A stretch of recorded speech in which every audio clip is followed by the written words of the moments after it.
Kining balaod sa mga Hudiyo nga kon masakpan ang usa ka babae nga nanapaw sa ato pa nag-adultery, batuon hangtod mamatay, ngilngig kay ning siluta. Pero kay ila maning balaod, dawaton gyud. Pero pag abot na ni Kristo mga igsoon, wa siya musupak sa balaod, wa sad siya ni-impose sa balaod, pero gitagaan niya og nindot nga pamaagi unsaon paggamit ang balaod. Ug unsa may iyang gibuhat,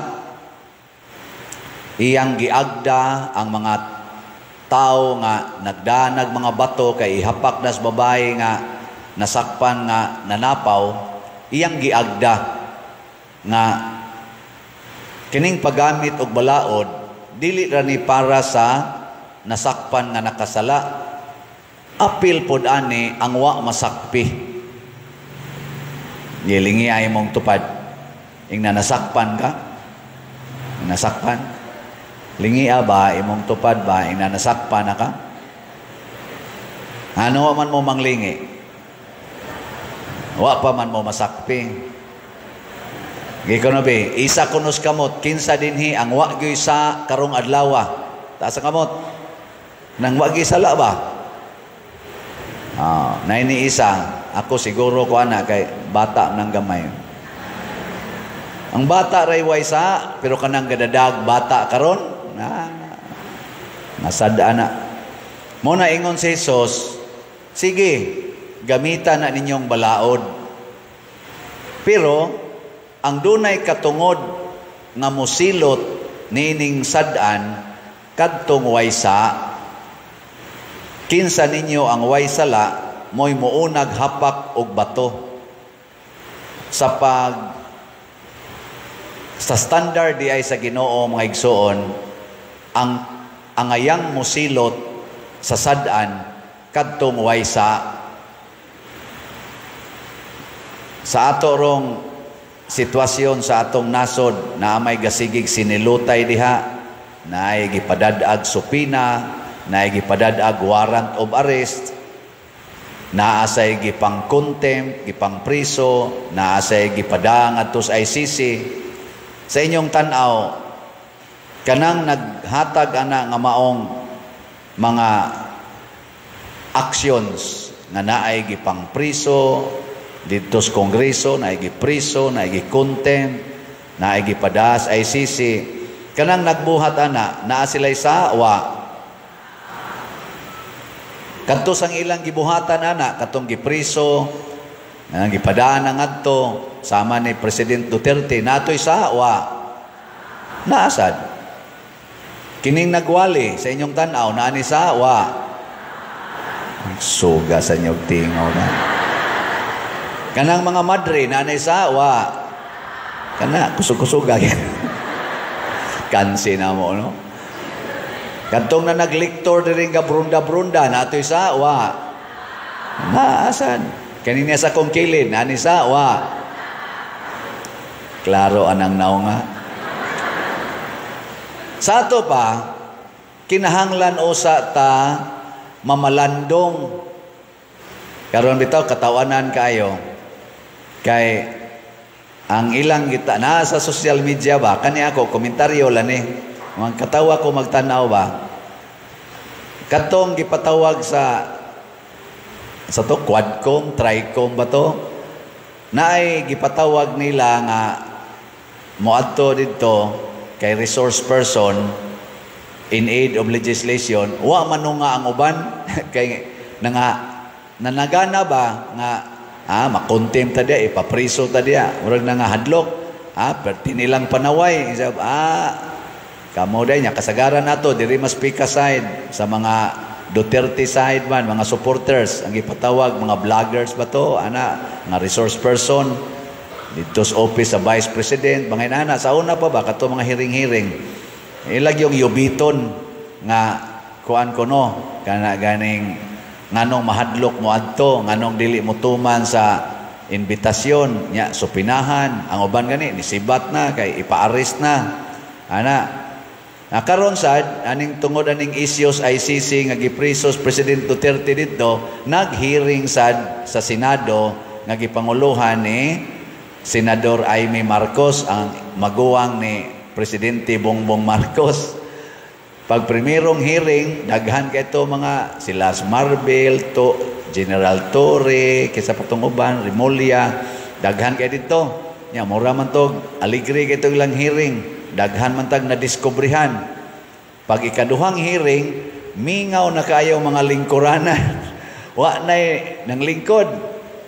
Ni desisyon dayon si Senador Amy, silam dito, Senador Bato, o kinsa pa to, nga atong supinahan. Karon na isyu na ron kay pag abot na sa supina, ilan nang gi-isyu, wala pa pirmahi sa Senate President tungod kay iya pang gipasa ngadto sa legal committee sa Senado to analyze og dili ba mo create og more chaos kuno panag-away basig dunay constitutional crisis. Wa man ni mahitabo nga katong sa dito sa Congress, wa man mahitabo ngayon ayaw sana supinahi ang mga vloggers, ang mga kuan diha, ayaw usa kay kana ganing bisan gani ngadto ni President Duterte, wa man nila buhata nga ayaw usa na i-arrest ha, ato usa i-konsulta ang atong kanini ang sana legal in quotation legal committee kay base niya mo create ni constitutional crisis. Kanindot unta kung i-apply na sa tanan sa both sides, kanang ayaw usa paghimog action, refer usa. Pero ato na lang pilion o kinsay applyan anang referral nya kinsa sa tong i-outright na tong arrest nga mao pala pagtugpas eroplano arrest dayon pada sa dayon mura mag kanang gitawag og unsa na kanang mo biyahe ka nga inigabot ni Mos Airport iko andayon i-announce dayon do so have unsa tawag na kanang magsumpay a connecting flight o ana please proceed to murag si President Duterte bagikas Hong Kong pagtugpa nga proceed to Villamor Air Base for the next flight. Asa naman sad ICC. Atong i-apply. Pero wa man gi-apply unsa may hinungdan tungod kon atong usisahon diha sa paagi ni Kristo ang iyang paggamit sa balaod mga igsoon dunagyoy tulo ka basihanan. Una, tungod sa gugma niya sa katawhan. Mugamit siya balaod nga naagi ng gugma. Ikaduha, gamiton ang balaod aron ipatunhay ang hustisya sa katawhan, justice. Ug labaw sa tanan, gamiton ang balaod para sa kaluwasan nato gikan sa sala. Ang ato yung ultimate purpose is salvation from the bondage of sins. Mo nang niingos Kristo, kinsa to'y waysa mo'y munag hapak. Unya kay wa man gini hapak. Ang waysa dito atong ilang pundok si Kristo raman, sila na lang duha ug ang babae mo'y nahibilin. Ang sad-an nga babae ug ang Kristo nga way sala nga si Hesus. Nangutana dayon si Hesus, wa bay nihapak ni mog bato? Siya wa naman sir. Ingon sa Kristo, di sad ko musilot nimo. Siya ra may angayang musilot kay ningo mas Kristo siyang standard. Kinsa toy way sala mo'y musilot aning bayhana. Si Kristo mo'y angayang musilot. Pero unsa may iyang gibuhat? Matud pas tubag nato sa Salmo. Ang sa titubag sa Salmo? Oy. Way kudiguhay. Ang Ginoo naghimog dagkong mga butang kanato, napuno kita sa kalipay. Kani di ang paggamit og balaod mga igsoon nga naa ng gugma, hustisya og kaluwasan, ang resulta kalipay. Kalipay. Sa Team Marcos og Team Duterte sa ilang paggamit sa mga balaod nato dinhis nasod, kinsa manilay nakahatag og dako-dako nga kalipay sa atong mga katawhang Pilipinhon. Team Marcos o Team Duterte? Wa lagi mo tubag, basta mangutanag, bartig politika, ay mo tubag. Di halas inyong kasing-kasing. Unya karon kay umabot mang eleksyon, ang atong pilion kadtong mga kandidato, kandidata sa pagkasenador, nga region padong sa pagkakonsihal sa lungsod, nga mogamit og balaod aron malipay ang kinabag-ang Filipinos, dili lang ang pipila, dili lang ang usara ka partido mo'y malipay. Kana yung kinabag-an yun mo'y malipay. Di man kita kalipay sa tanan, sama ni Kristo. Wa man siya makalipay sa mga leader sa mga Hudiyo. Pero ang kinabag-ang katawhan, hangtod karon ni api, abot na din sa Liluan, din ni San Vicente, nangalipay yun. Nga naman, kay nagamit lagi og balaod, pinasubay sa gugma, hustisya og kaluwasan. Kining pagpamalit og slot, unsa man sa inyong tan-aw, ako raman sa nang balaod-balaod din nga pamalit mog slot. Sa inyong paminaw, makahatag ka nagkalipay natong mga katawhan? Kusga? Kadtong ni Oyon nga makahatag, ayaw mog uli nga dili mo kapalit og slot. Kay may nang magbilin mo din higkalipay, kaysa manguli mo nga kamura ginaglipay-lipay kaon-kaon, ana, nyawa mo nakalipay sa kinabag-an. Ang balaod sa paggasto og kwarta mga igsoon, unsaon man, gastuha ang kwarta para sa mga nanginahanglan. Naasa kay imong kinahanglan, naasa kinahanglan nimo isig katawo, bahini gyud ang imong isig katawo. Pila ra man sa niya atong gipangayo dinhi. Atong SBF dag para sa kumbinto, 500 pesos. Ang atong para sa atong pista o sa atong Holy Week celebration, kanang God's Healing and Deliverance, GHDP, 100 pesos. Ang atong itabang ni Father Arnel sa iyang pagtukod og sugod siyang simbahan dito sa kolonya, kadtong haligi para ni Mama Mary, it's PMM, 100 pesos. Kung atong totalo ni, 700 pesos ang simana o gusto nyo ka kada simana ka mo palit.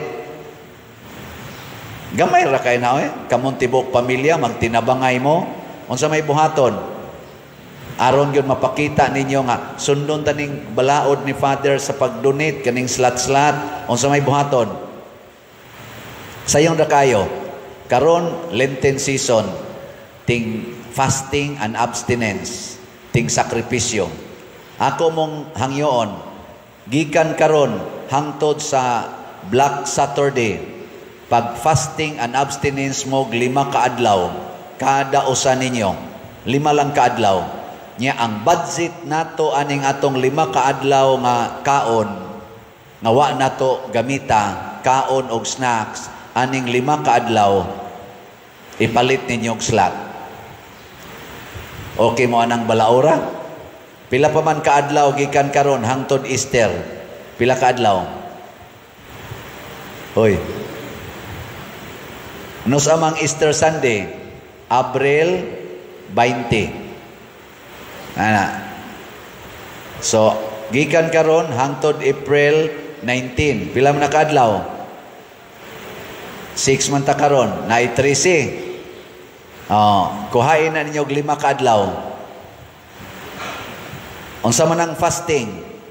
Mukaon ra kag kausa, nya ang katong duha nimo kakaunan, panalitag 3 ka kakaon kada adlaw, mukaon ra kag kausa, katong duha nimo ka meals, imo na tong iforgo nya away snacks. So mao na ana, nya kaduha ra ka mukaon sa usa ka adlaw, kausa na lang ka mukaon, katong imong usa ka meal, imo na tong kuhaon ug ang imong snacks. Mao nay fasting. Abstinence, of course, why karne. Sige. Deal or no deal? Lingi mong tupad. Ingna sugod na ta karon. Ingna sugod na ta. Kanang wa mo lingi na miligro. Ang kanang nilingi nya madasigong ni hagad sa iyang tupad, Hasta sad mo mga online parishioners o musugod sad mo karon, palit na. 700 pesos ra gid nay worth. Nya kung gusto mo challenge, i-total na to tong mga tulo naman ni ka-challenge nato is BF DAG 8,000 per challenge, GHDP 1,200 per challenge, ang HPMM 2,000 per challenge, mo total ra nag 11,200. Kana ariba mo 700 o ariba mo 11,200. Mga igsoon, daghang mga balaod nga atong gipatuman sama ng pagbayad og buhis, sama anang pagtuman aning pagdili, paglikay aning mga drugas, paglikay aning mga illegal gambling, kaning mga immoralities, sama anang pagsigig pamakak, graft and corruption, mga balaod ni nga kun atong sundon uban sa gugma, hustisya o kaluwasan, muhatag og nindot kayong epekto sa atong katilingban. Ato ning iampo, ato ning buhaton, og ato ning isustiner hangtod sa kamatayon.